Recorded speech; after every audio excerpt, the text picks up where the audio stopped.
Thank you very much, Mr. Speaker, for the possibility and to organizer for the possibility to present that interesting topic.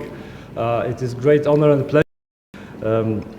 But according to the speech about the maritime matters, and I see the Navy officer here on the first row, I would like to mention that not only Air Force officers, but also one Navy officer from Poland took part in teaching and leading Pakistani armed forces, namely Navy. The Admiral Romuald Nałęcz-Tymiński was first destroyer commander and destroyer fleet commander of Pakistan Navy then.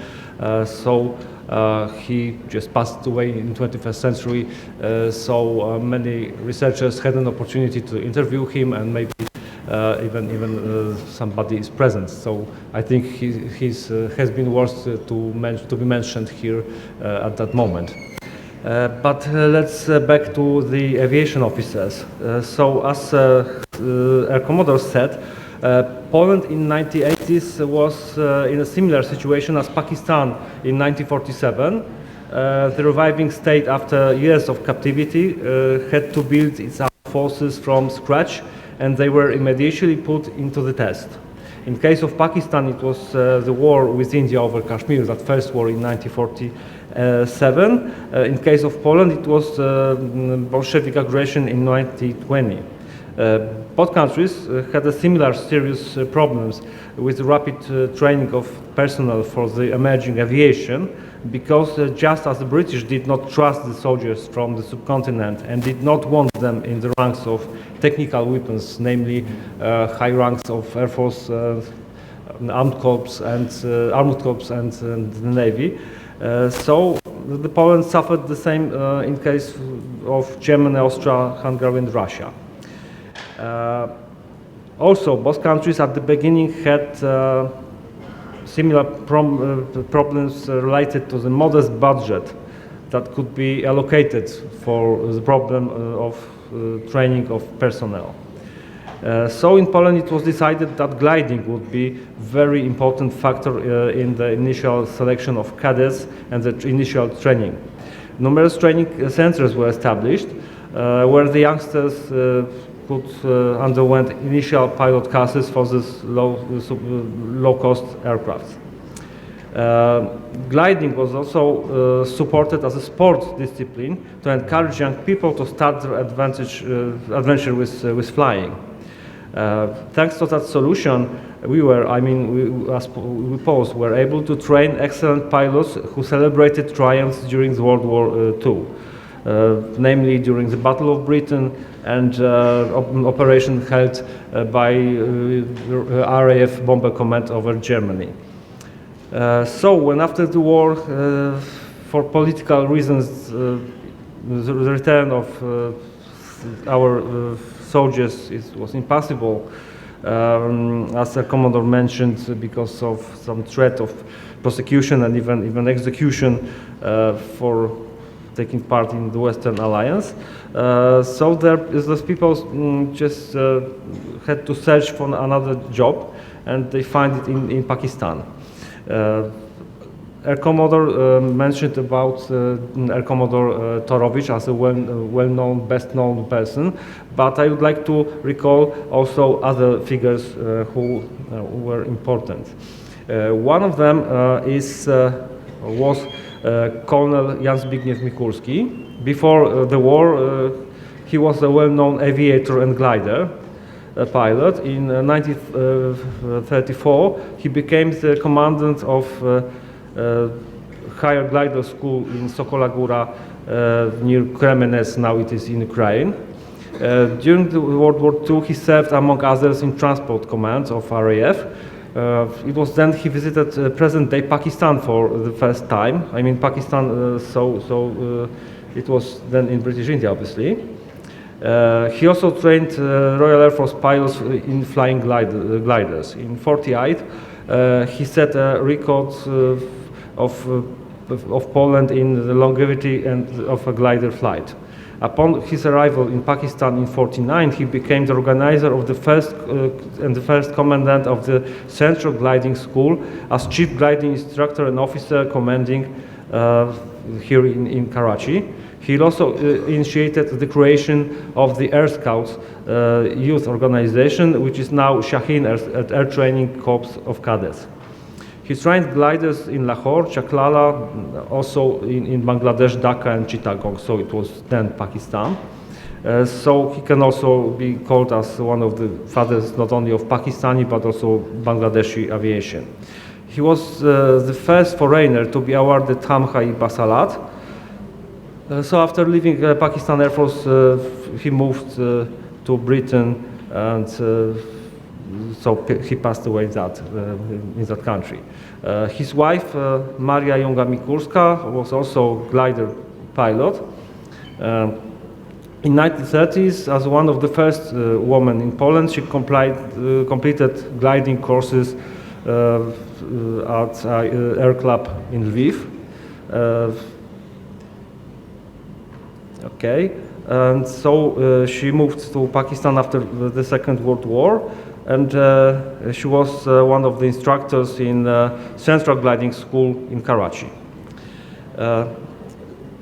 Air Commodore had told us about those two officers who died on duty in Royal Pakistani Air Force, so I'd like to mention one of them. He was Bolesław Kaczmarek, as the squadron leader of Royal Pakistan Air Force. He was penultimate commander of 302 Poznański Fighter Squadron during the World War II. He was recipient of 5th class of Virtuti Militari, the highest military decoration of Poland. And he also acquired 3 times the Cross of Valor, as well as Dutch and British decorations for his outstanding war effort. He served in Pakistan, and he has been killed in air accident, air crash. What is important, he saved the life of his Pakistani pupil. You know, those two planes of his students almost crashed each other. He just flew past near of them and just touched one of those planes, saving that pilot, and he crashed with another one, so both guys has passed away. And Mr. Kaczmarek is buried here in Gora Kabaristan in Karachi, so you can pay your respect to his graveyard. And Mr. Khurasmis, so that guy who survived a brother, he's still alive, and I'm in touch with him by an email. Another pilot who died on duty was Mr. Banach, the captain of Polish Air Force. He was basic flight trainer in Royal Pakistani Air Force.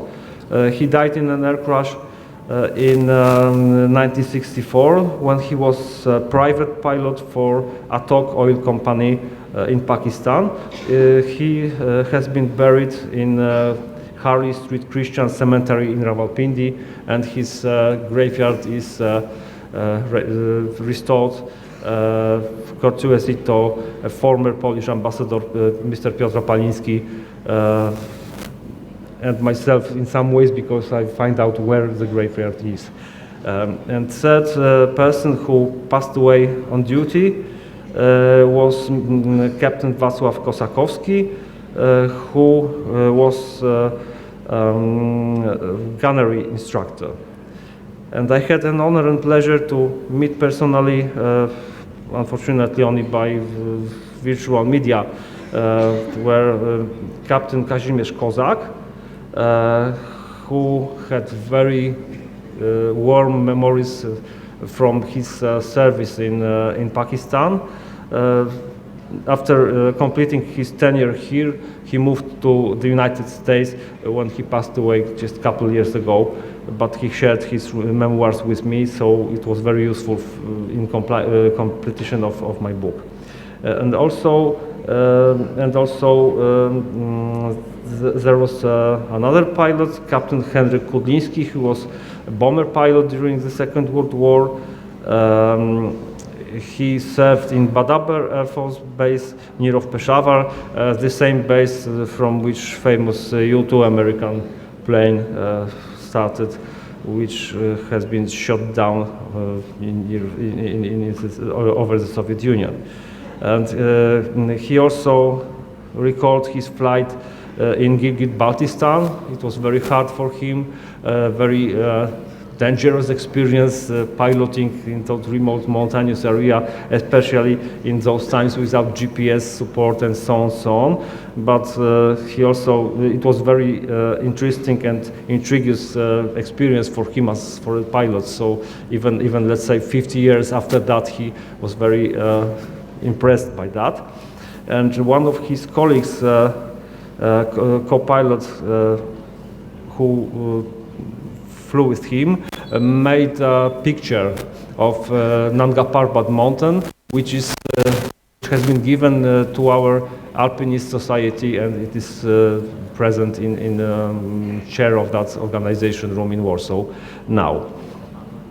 I would like to mention at the end Mr. Mieczysław Mike Gorzula, because he came from my home city, Cracow. He lived in the same suburb, exactly. And now he has a monument as a war hero, let's say 500 meters from my first home, when I spent my first 28 years of my life. He was born in 1990. He was graduated at the University of Warsaw, Faculty of Trade, what is interesting. He served as a pilot of different squadrons. He was one of the first Polish pilots who had shot down jet plane, German jet plane over Britain. So it is proves that he was very experienced. I mean, it was a Messerschmitt Me-262 jet plane, exactly. He was an instructor here in Pakistan. He used Tiger Moth and Harvard planes to teach the students. He has been very well remembered by his pupils here in Pakistan. On that movie of Redaktor Pietraszek, which was mentioned by Air Commodore, his name is recalled, and his picture is also shown there. After this his tenure in Pakistan, he moved to Australia, to Canberra, when he spent the rest of his life. So only one of those Polish pilots returned to Poland alive.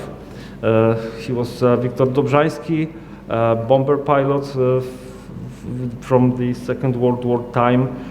So he moved, and also he spent his life in the city of Poznań, in the western Poland, but he decided to be buried near of my home, Cracow. So I had an opportunity to pay a prayer over his graveyard near of my home. Most of those people decided to migrate from Pakistan to other countries, mostly Australia, Canada, and the United States, some of them to the United Kingdom, because they still were unable to return alive to Poland because of that political reasons, you know, that Eastern Bloc and so on. But after their death, their last wish were usually to be buried in Poland. So, especially after the fall of the Eastern Bloc, their remains were transferred to Poland and buried, usually in Warsaw, in Powązki Military Cemetery, but some of them have their graveyard in their home cities, like nearby Cracow and so on. And they are remembered by local communities. The graves are in very good conditions. So it will be a great honor for me to visit Gora Kabaristan tomorrow to pay my prayers, offer my prayers to Mr. Turowicz and his wife and Mr. Kaczmarek, as well as those refugees who passed away in that refugee camps which were mentioned in the previous session.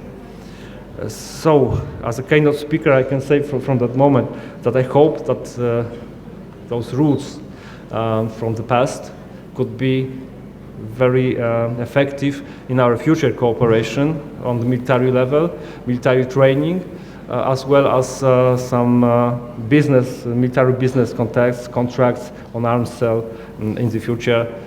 So there are strong traditions which can be used